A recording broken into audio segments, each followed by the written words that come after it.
Combien 5, 6, 7, 8. Oh là là.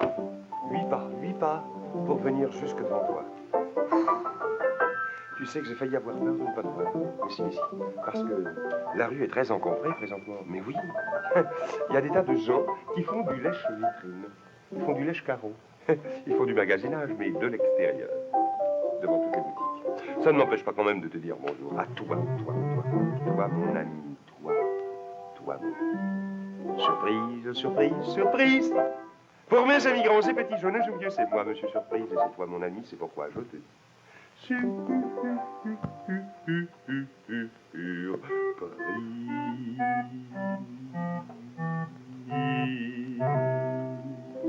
Merci, oncle Herbert. Comment vas-tu, oncle Herbert? Allez, viens magasiner avec moi, oncle Herbert.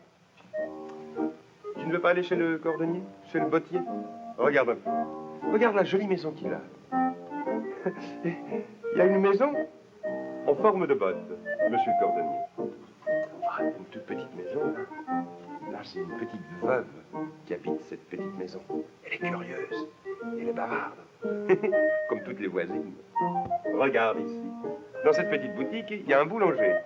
À côté, juste à côté, oh, c'est presque incompatible, il y a un charbonnier. Oh, bah, tu connais la porte d'entrée de la boîte à surprise, bien sûr. Tiens, regarde un peu. Cette jolie maison, faite en 8 reflets. Cette jolie maison faite en haute forme. C'est la maison du chapelier. Eh ben, dans toute cette rue, il se passe des tas de choses, tout le jour, toute la semaine. Dans ma rue vit un cordonnier, son voisin est un charbonnier. Dans ma rue, toute la journée, ce refrain, tu peux écouter. Tic-tac, fait le marteau du cordonnier. Tic-tac, fait le pic du charbonnier. Tip-tap, sur la semelle du sabot de bois. Tic-tac, elle l'appelle dans le charbon de bois. Mais c'est pas tout. Dans ma rue vit un boulanger, son voisin est un chapelier. Dans ma rue, toute la journée, ce refrain, tu peux écouter. Ouh, fait la farine du boulanger.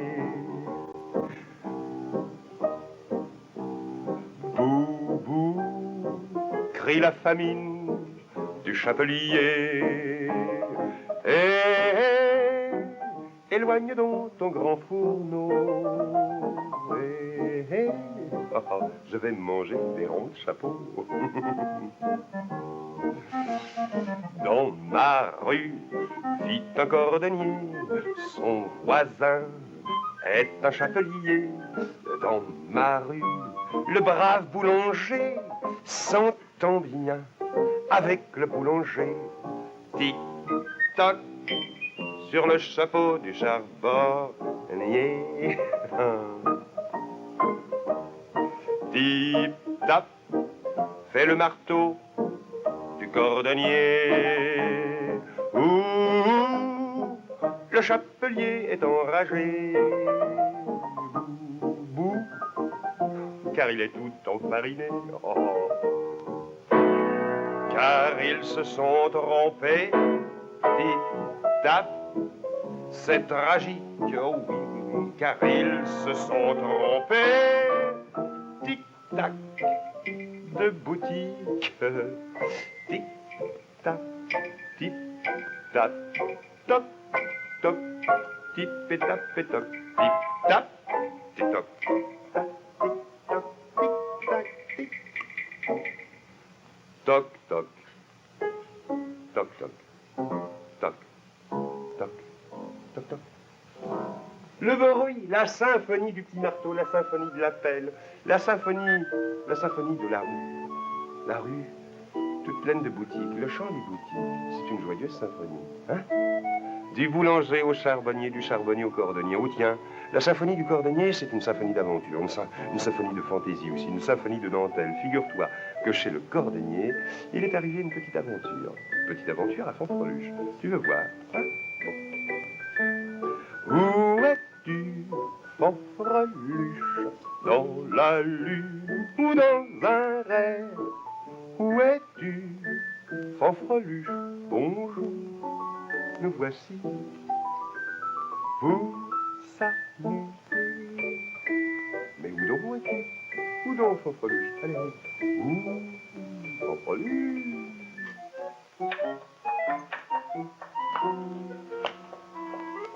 Monsieur le cordonnier! Monsieur le cordonnier! Oh, bonjour, mademoiselle la poupée. Bonjour, monsieur le cordonnier, j'ai un clou dans mon soulier, un clou. Un clou? Oh, il y a un gros avec ça. Tenez, asseyez-vous. Je vais réparer ça en un rien de temps. S'il vous plaît. Là.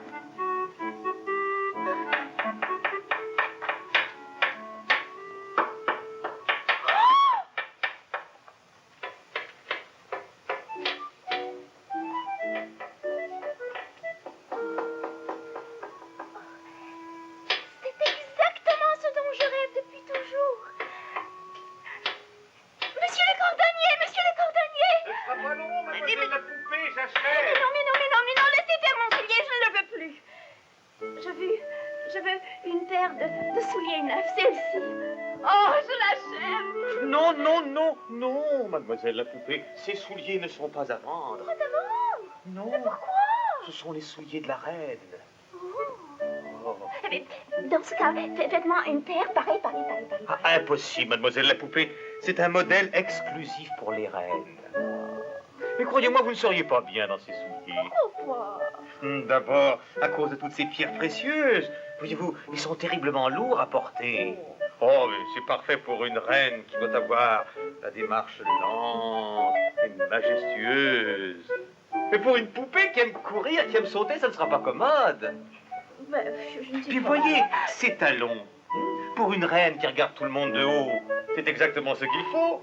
Mais pour une poupée qui aime courir, qui aime sauter, elle risque de se casser la figure. Il lui faut des souliers à sa mesure. Pour le pied d'une poupée, il faut des petits souliers, confortables et bien jolis. Des souliers comme celui-ci.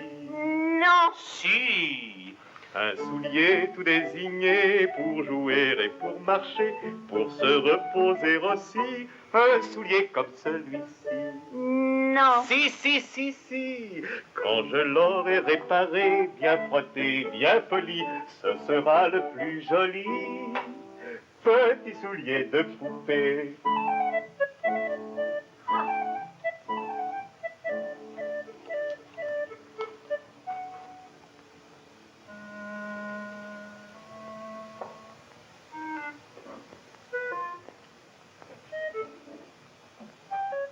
Et sachez qu'il est strictement défendu de toucher les souliers de la reine.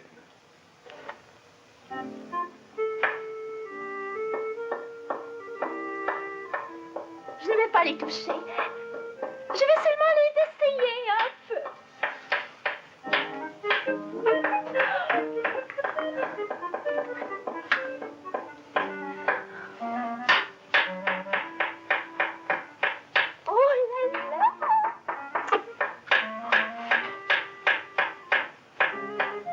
Oh là là!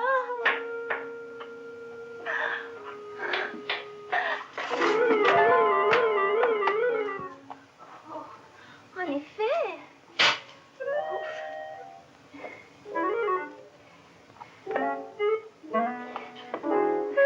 On ne peut pas dire que c'est bien confortable, mais je dois avoir l'air d'une vraie reine. Qu'est-ce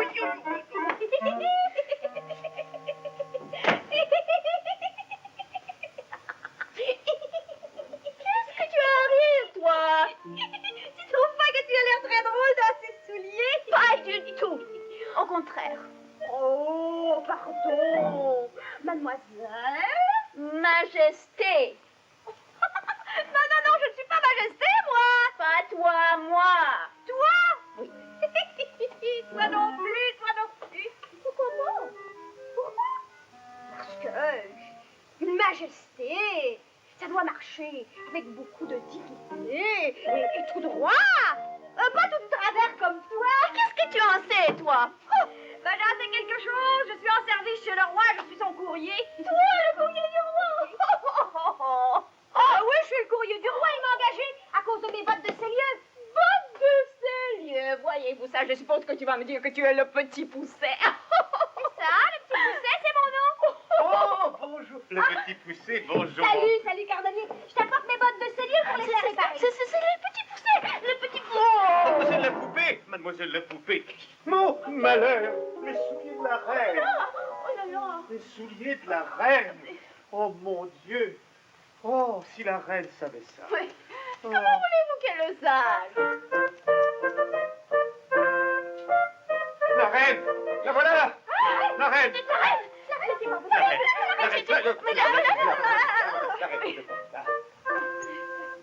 Bonjour, cordonnier. Majesté. Majesté. Mes souliers sont-ils réparés? Oui, majesté. Ah, j'en suis fort aise. Que je suis impatiente de les remettre. Ceux que vous m'avez passés m'ont beaucoup incommodée. Voilà. Des running shoes, quelle horreur. Ah, maintenant, majesté, là. Voilà. Excusez-moi, majesté. Merci, cordonnier. Oh, comme on est bien dans ces souliers. Et c'est étrange. Je ne me sens pas tout à fait comme avant dans ces souliers. Oh, c'est une très curieuse sensation.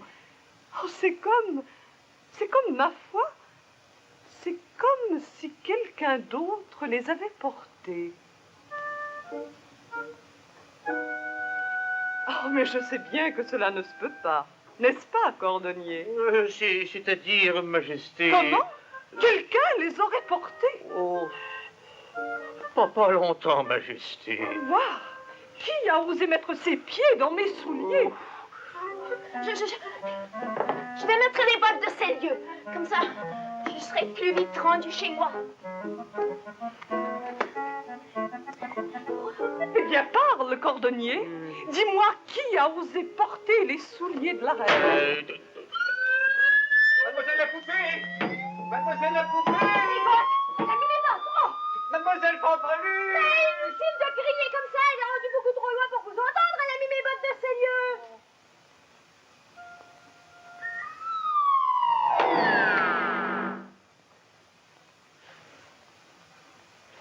Ah, ma foi, je suis chez moi! Je n'ai fait qu'un seul pas. Cordonnier, Pardon, majesté. ai-je bien entendu? La personne qui vient de prendre congé de nous si brusquement s'appelle Fanfreluche. La poupée Fanfreluche? Oui, majesté. Ah, c'était donc elle. Je commence à comprendre. Oh, majesté, il ne faut pas lui en vouloir. J'ai beaucoup entendu parler de cette Fanfreluche. Dommage qu'elle soit partie si vite. J'aurais aimé faire sa connaissance. Sans doute qu'elle a eu très peur, Majesté. Oui, je sais. Je veux que vous me la trouviez et que vous me la rameniez au palais, au plus vite.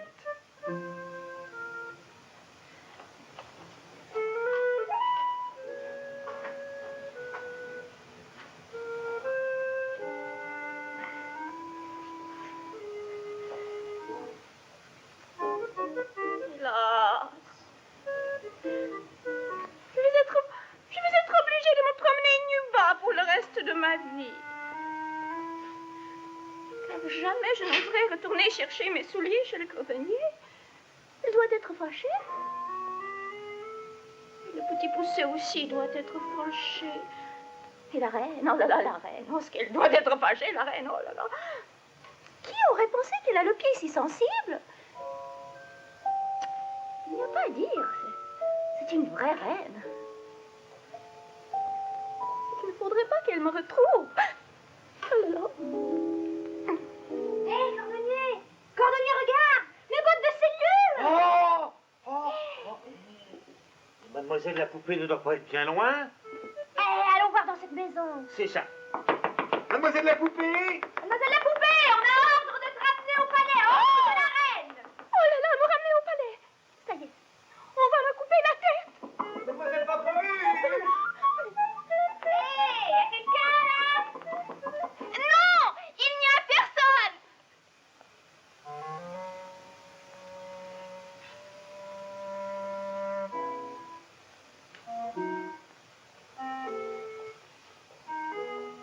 Pitié, messieurs, pitié, pitié. Je sais, j'ai agi très mal, je sais, mais je ne recommencerai plus jamais, jamais, jamais, jamais, jamais, jamais, jamais. Alors pardonnez-moi, s'il vous plaît. Mais bien sûr, mademoiselle la poupée, bien sûr. Il y a longtemps qu'on t'a pardonné, va. C'est vrai. Alors comme ça, vous n'allez pas me ramener au palais. Oh, si, il faut te ramener au palais pour pas faire attendre la reine, hein. Oh, non, je dirais pas. Mais la reine, elle va vous couper la tête. Mais non, la reine vous envoie exprès pour vous dire qu'elle vous pardonne. Je n'y vais pas, je n'irai pas. Pardon? Mais oui, la reine, elle te pardonne. Et pour te le prouver, elle t'invite chez elle à prendre le thé. Sans blague! Avec du gâteau. Oh, mais il fallait le dire plus vite! Oh là là.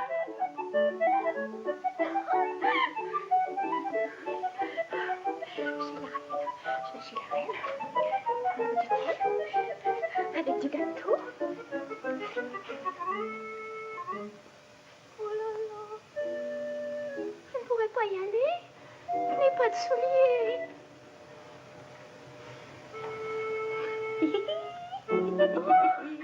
Mes souliers. Bien réparé et bien poli. Monsieur le cordonnier. Oh, merci.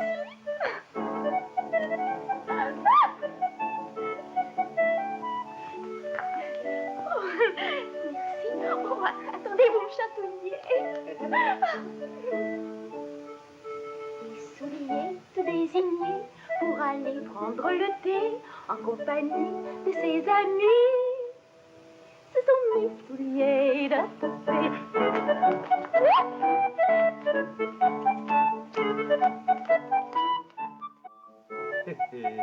Il s'en passe des choses chez vous, maître du cordon, maître cordonnier. De fait, ça vient d'où, le mot cordonnier, cordonnier? Hein? Je te le dirai un jour, cordonnier. Il s'en passe des choses dans toutes les boutiques ici. Ah si. Oh, regarde, par exemple, tu vois, tantôt j'ai dit incompatible. Oh, ça en est un grand mot, incompatible. Quand j'ai dit que le boulanger, le charbonnier vivaient dans la même maison, étaient voisins en somme, qu'ils avaient leur boutique dans la même maison. J'ai dit c'est incompatible. Ça veut dire que ça ne va pas tout à fait ensemble. Et pourtant si. Il y a un monsieur qui est tout blanc, puis un monsieur qui est tout noir. Le blanc, le noir, c'est tout à fait normal, ça va ensemble. Mais bien sûr que ça va ensemble. La pluie et le beau temps, ça va ensemble aussi. Hein? Regarde par exemple. C'est maître charbonnier, parce qu'on dit maître charbonnier, on dit que le charbonnier est maître chez lui. Hein? C'est maître charbonnier, il fabrique du charbon de bois, non pas du charbon qu'on prend loin, loin, loin dans la terre, tu sais, non. Comment se fait le charbon de bois? En quoi consiste le métier de charbonnier? Où peut-il prendre son charbon de bois? Qu'est-ce que c'est en fait que du charbon de bois? Autant de questions, autant de réponses que t'offres. C'est le vieux père Noé, digne patriarche, qui comme un bon charpentier construisit son arche. Et pour tous les animaux, ce fut fait sur le bateau. Ce fut le ce fut reur, ce fut le ce fut reur, ce fut le reur, ce fut le ce fut reur, ce fut le refuge pendant le déluge, boîte d'allumettes, corne d'éléphant.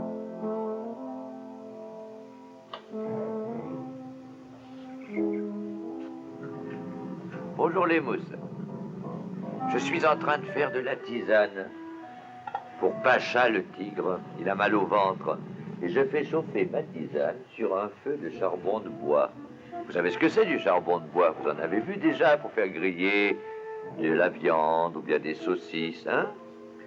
Le charbon de bois, c'est fait comme le nom l'indique avec du bois. Et qui fabrique le charbon de bois? C'est le charbonnier. Eh bien, je vais vous montrer comment on fabrique le charbon de bois. Du charbon comme celui-là. Le charbonnier coupe dans la forêt ou fait couper par le bûcheron des branches d'arbres.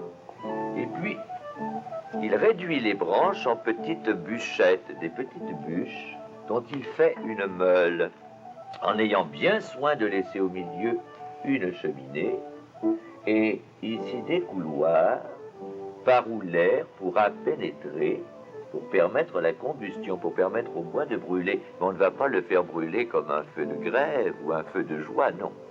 le charbonnier met sur la meule de la terre mouillée et des feuilles pour empêcher les flammes de naître et de s'élever. Alors la fumée et les gaz vont sortir par la cheminée centrale, il n'y aura pas de flamme. Le bois va tout doucement se calciner. Il va brûler lentement en se transformant en charbon de bois, tout pareil à celui-là. Et ce que fait le charbonnier dans la forêt, ce n'est pas autre chose que ce que fait la nature depuis des millions et des millions d'années. Ça, c'est intéressant, les mousses. Les hommes ne font que répéter ce que fait la nature. Autrefois, il y avait sur la surface de la Terre d'immenses forêts. Et puis, il y a eu des éruptions volcaniques, il y a eu des tremblements de terre, et des forêts entières se sont trouvées emprisonnées sous des masses de terre et de rochers. Voilà une forêt, voilà une forêt, voilà d'autres forêts qui se sont trouvées comprimées, emprisonnées sous la terre. Et comme dans la meule du charbonnier, à cause du feu qui est au centre de la terre, à cause du feu des volcans, eh bien ce bois s'est transformé peu à peu en charbon. Et c'est ce charbon que les mineurs vont chercher dans les entrailles de la terre. C'est intéressant de visiter une mine. C'est fait comme ça. À la surface, il y a une usine.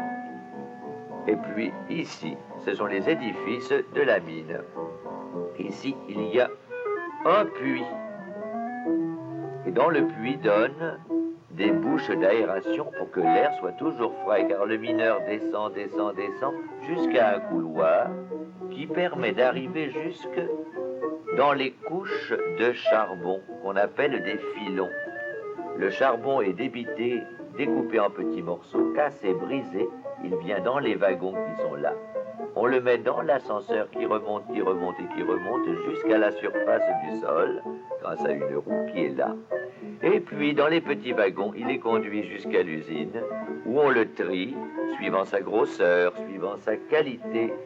Il est ensuite expédié dans des wagons, jusque dans tous les pays du monde où on a besoin de charbon pour faire marcher les usines, pour chauffer les maisons, ou encore faire de la cuisine. Voilà la mine. Mais le produit de la mine, le charbon, il est de toutes sortes de qualités.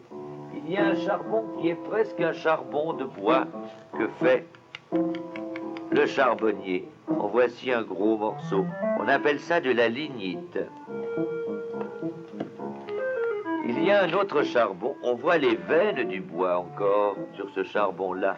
Mais il est beaucoup plus brillant. Vous voyez les mousses comme il est brillant. Il contient davantage de goudron. Et il y a des charbons qui sont encore plus durs. Ce sont de véritables pierres noires. Ça, c'est de l'anthracite. Et si je chauffe l'anthracite, il en sort du goudron et du gaz. Dans la terre, le charbon qui est chauffé produit un gaz qu'on peut utiliser pour le chauffage et qu'on appelle le gaz naturel. Mais les hommes ont appris à faire du gaz. Ils mettent le charbon qu'on est allé chercher dans la terre, on le met ici, dans des récipients, dans des grandes... Il y a une fournaise en dessous pour chauffer. Et le charbon qui est enfermé là laisse partir les gaz et le goudron. Et le gaz suit les tuyaux comme ceci. Il passe dans plusieurs filtres, ici, jusqu'au moment où il arrive dans un immense réservoir d'où partiront des tuyaux qui iront dans chaque maison porter le gaz pour le chauffage, pour la cuisine. Mais il y a du bois qui n'a pas eu le temps de se transformer en charbon. Il a été tellement comprimé, il a subi tellement de pression et de chaleur qu'il s'est pétrifié. Voici un bloc, on voit que c'est du bois. Mais c'est du bois qui est devenu de la pierre, il faut mettre 2 mains pour tenir ce morceau. C'est très lourd. Et il y a encore du bois qui s'est transformé en pierre jusqu'à donner une chose aussi merveilleuse que celle-ci. Je vais retourner parce que de ce côté-là, Est-ce que vous voyez les mousses comme c'est beau? C'est un tronc d'arbre qui est devenu de la pierre. On dirait une agate énorme, géante. C'est très dur et très beau. On pourrait en faire des bijoux. C'est le bois des anciennes forêts qui s'est transformé ainsi dans le centre, dans le milieu de la terre. Et lorsqu'il a été comprimé encore davantage, le bois, il y a des fois où il a donné du carbone pur et c'est devenu du diamant. Le diamant est lui aussi une forme de charbon. Oui, Pacha, je viens. La tisane est prête. Les plantes nous servent pour faire de la tisane, toutes sortes de choses. Mais les plantes qui ont vécu il y a des millions d'années nous servent encore sous forme de charbon. Au revoir les mousses, à la semaine prochaine. Eh ben. Merci Père Noé. Merci beaucoup de cet enseignement. Hé, une feuille morte qui se promenait comme ça, sur le trottoir de la rue des boutiques de la boîte à surprise. C'est pas une feuille comme celle d'hier, par exemple. Tu te rappelles celle d'hier? Elle descendait à parachute. Comme elle était bavarde, celle d'hier. Oh, dis donc, à propos de la feuille morte d'hier et celle d'aujourd'hui, ça en fait deux. Alors, si tu en as deux, toi aussi, exactement pareil, exactement semblables, tu les dessines ou tu me les envoies. Tu mets ton nom à l'intérieur de l'enveloppe. Ton nom, ton âge et ton adresse, bien sûr. Tu envoies le tout à la boîte à surprise, case postale 6000, Radio-Canada, Montréal. Tu veux bien, hein? Tiens, attends un petit peu, il faut sauter dans... Oh, là. Une feuille morte descendait en parachute, sans aucune escorte, pour amortir sa chute. Comme elle est commère, elle dit au voisinage des potins, ma chère, des propos de vert feuillage. Il paraît que l'hirondelle se fait qu'on des fleurettes par un oiseau sans cervelle qu'on appelle le pic-assiette. Il paraît que l'alouette a joué de la prunelle pour un pinson en goguette et on a perdu ses ailes. Il paraît que l'oiseau-mouche par une rose s'est fait piquer et depuis jamais ne couche sans l'aide d'un oreiller. Une feuille morte descendait en parachute sans aucune escorte pour adoucir sa chute. Comme elle est commère, elle ne cesse de bavarder des potins, ma chère, des potins, blablabla, que je n'ose raconter. Ce que je vais te raconter, c'est que demain, à la boîte à surprise, je t'attends.